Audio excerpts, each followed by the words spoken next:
François Calvet, bonjour. Bonjour. Vous êtes maire du Soleil, sénateur des Pyrénées-Orientales. Vous êtes également vice-président de Perpignan Méditerranée Communauté d'agglomération. Nous vous remercions d'être venu en visite à Saint-Charles International. Un mot, je sais que vous connaissez déjà très très bien Saint-Charles International. Pouvez-vous nous dire un petit mot sur cet écosystème que vous appréhendez depuis des années? D'abord dire que c'est une structure privée.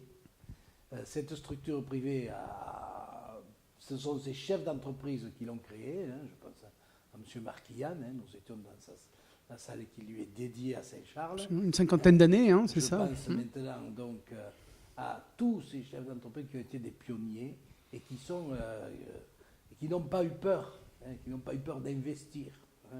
Aujourd'hui, ça nous paraît colossal, mais quand on prend l'histoire de Saint-Charles, c'était des hommes forts, avec un caractère fort et qui parlaient fort d'ailleurs, je m'en souviens très bien, et qui ont su donner une vision, qui avaient une vision du commerce, la logistique, du savoir-faire, qui fait aujourd'hui le succès de Saint-Charles. Donc depuis ces années, on l'a vu, il y a eu des progressions incroyables. Vous avez été très impressionné, j'ai vu, par Saint-Charles Export, notamment cette carte qui montre vraiment le rayonnement international de Saint-Charles. Deux chiffres, 72% en valeur, 77% en volume supplémentaire à l'export depuis la création de Saint-Charles Export de 2006 à 2013. Qu'est-ce que vous pensez de ces chiffres? Écoutez, c'est extraordinaire.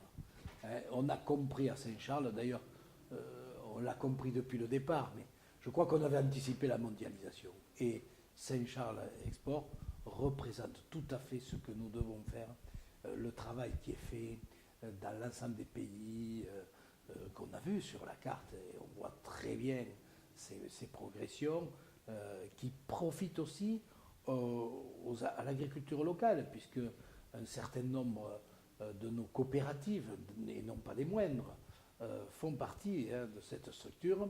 Et donc il y a là un potentiel commercial qui s'est développé de manière différente que ce qu'on avait les courtiers par téléphone. Là, il y a une recherche commerciale en permanence pour la vente et le développement de la vente de nos produits. Vous dites d'ailleurs que c'est l'une des seules plateformes, le seul outil vraiment de capacité comme ça dans le département?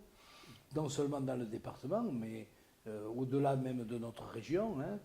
Saint-Charles a un rayonnement international depuis toujours, mais là, elle a vraiment un rayonnement mondial, je dirais. Et donc, le savoir-faire, la logistique, l'aspect commercial des choses, c'est une puissance extraordinaire. Sans oublier la qualité, vous avez aussi été présenté les process dans la qualité, là aussi vous avez été surpris? Alors moi, je me souviens d'un temps plus ancien, où, ma foi, où on avait peur des phytosanitaires, de la douane. C'était un vrai problème. C'était toujours la douane et Saint-Charles. C'était un vrai problème. Aujourd'hui, les chartes de qualité qui ont été mises en place permettent d'aborder les grandes centrales, notamment de la distribution, avec donc un certain nombre de critères qui sont déjà fixés dès le producteur et qui font une chaîne très importante et qui permettent d'avoir une charte très précise, très rigoureuse, avec des contrôles beaucoup plus importants que ne le fait d'ailleurs les phytosanitaires, puisqu'ici il y a plus de 2000 contrôles, et en France on a fait 900. Donc vous voyez un peu Donc il y a cette charte qui est très importante, qui crée une confiance et qui modifie aussi le point de vue de la distribution, puisque la distribution, ça lui assure une sécurité du produit. C'est très important, la sécurité du produit et la traçabilité. Donc c'est, je crois, un avantage extraordinaire supplémentaire pour Saint-Charles. Autre avantage, bien sûr, la logistique, le transport, l'alternative autoroutier, le ferroviaire, le maritime avec Port-Vendre, là aussi, beaucoup d'innovation à chaque fois. Beaucoup d'innovation, et nous sommes le seul endroit où on peut avoir en même temps le port, le ferroviaire et la puissance de cette logistique camion de Saint-Charles. Donc là, c'est très important parce que, alors je ne sais pas s'il y aura, nous sommes au seuil de la réforme territoriale, mais dans cette réforme territoriale, si nous sommes avec Toulouse, Midi-Pyrénées, nous formons une région dans laquelle finalement il y aura un des endroits où la puissance économique et commerciale, notamment en matière de fruits et légumes, et peut-être de marchandises diverses un jour, c'est ce territoire des Pyrénées-Orientales. Car on aura Port-Vendre, en même temps connecté avec le Boulou, avec Saint-Charles et avec, bien sûr, tout ce qui est le ferroviaire. Parce qu'ici, avec la grande plateforme ferroviaire, il n'y a pas de problème. Dès que il y aura une habitude de la mise en place de la fiabilité véritable de ces trajets, à ce moment-là, nous pourrons effectivement conquérir non seulement l'Europe, mais le monde, parce que ce qui est déjà fait, mais à ce moment-là, nous pèserons encore plus. Et les professionnels qui sont ici sont des professionnels qui ont compris, car les investisseurs, ils sont français, ils sont marocains, ils sont de tous les pays d'Europe. Tous les pays d'Europe viennent investir sur la plateforme de Saint-Charles. Donc vous confirmez bien, c'est un outil incontournable aujourd'hui pour le développement du département, même de la région.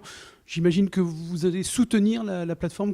Comment vous allez nous soutenir la plateforme de Saint-Charles International? Alors incontournable, parce que la reconnaissance de plateforme européenne que nous avons obtenue dans les années 97 se conjugue aujourd'hui avec les programmes du FEADER qui vont sortir au niveau régional et sur lequel la communauté d'agglomération va peser, puisque nous allons préparer dans le cadre de notre projet de territoire, notamment mettre en avant Saint-Charles et l'ensemble de ses activités pour les porter au conseil régional qui est chargé d'ailleurs d'examiner les dossiers qui sont financés par le FEADER. Je rappelle qu'il y a au niveau régional 1,2 milliard d'euros pour cette période de 2014-2020 et je pense qu'il faut que nous soyons prêts, notamment pour améliorer nos process logistiques, tout un tas de choses qui peuvent être financées. Donc l'agglomération, franchement, aux côtés de Saint-Charles International. L'agglomération est aux côtés de Saint-Charles et va foncer avec Saint-Charles et nous allons écrire, je pense, une nouvelle page pour Saint-Charles. Bien. François Calvet, merci beaucoup de votre visite. À bientôt. Merci. Merci à vous.